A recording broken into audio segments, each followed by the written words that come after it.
অষ্টম বর্ষে রাম পুজো, দীপাবলির অযোধ্যার আমেজে মুর্শিদাবাদের শ্রীধরী গ্রাম। বিস্তারিত বিরতির পর।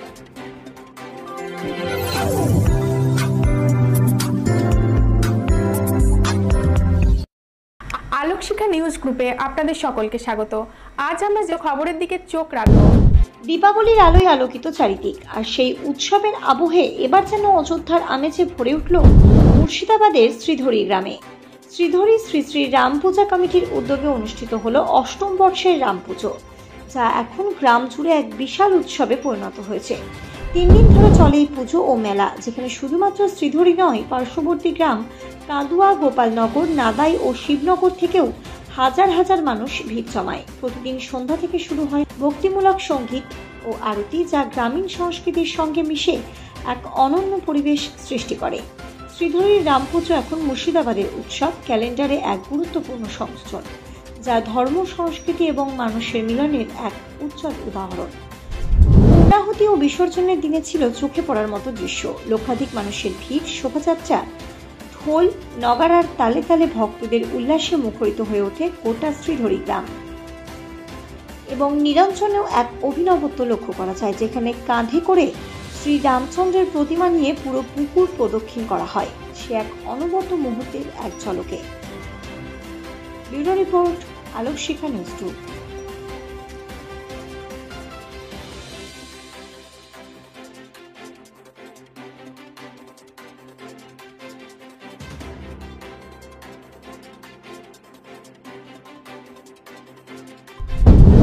আমরা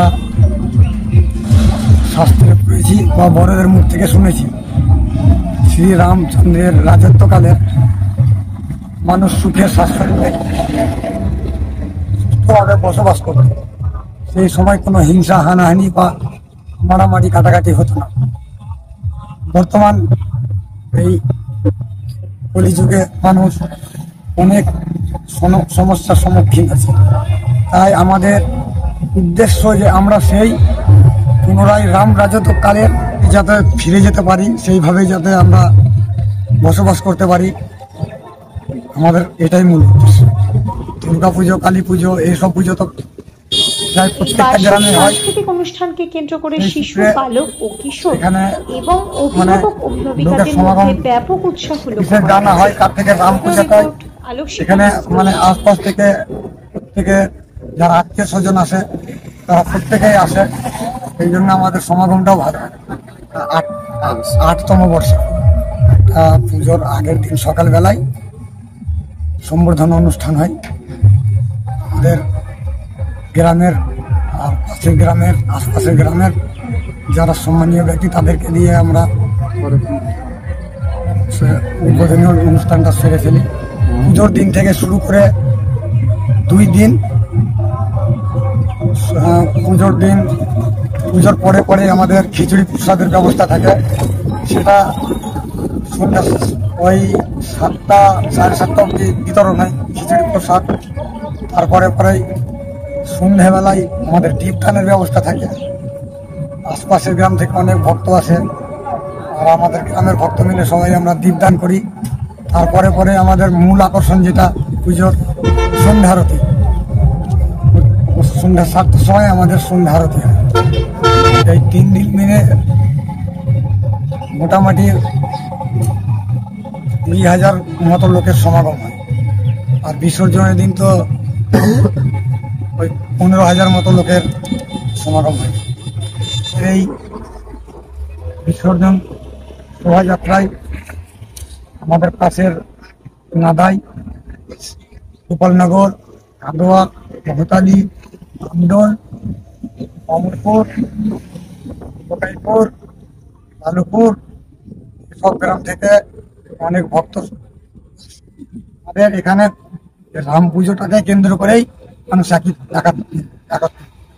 আমার নাম পরশুরাম রায়। এর নাম হচ্ছে নিরঞ্জন মণ্ডল,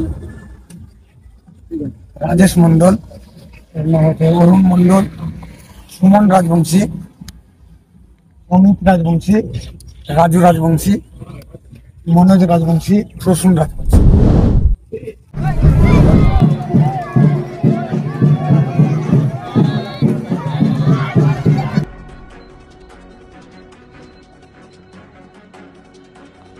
bureau report, Alokshikha news group.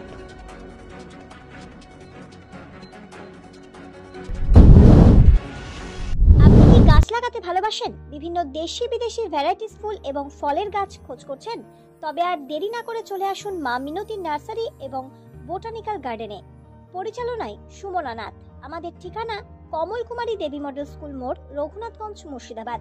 Mobile number 8348857572 অথবা 9732447572। স্বপ্না কম্পিউটার, যেখানে আপনি পাবেন একই ছাদের তলায় বিভিন্ন নামি দামি branded computer, desktop, laptop, keyboard, printer, সিসিটিভির মতন আরো অনেক কিছু। তাই আর দেরি না করে আজই চলে আসুন আমাদের ঠিকানায় স্বপ্না কম্পিউটার, রঘুনাথগঞ্জ বাস স্ট্যান্ডের বিপরীতে, মুর্শিদাবাদ।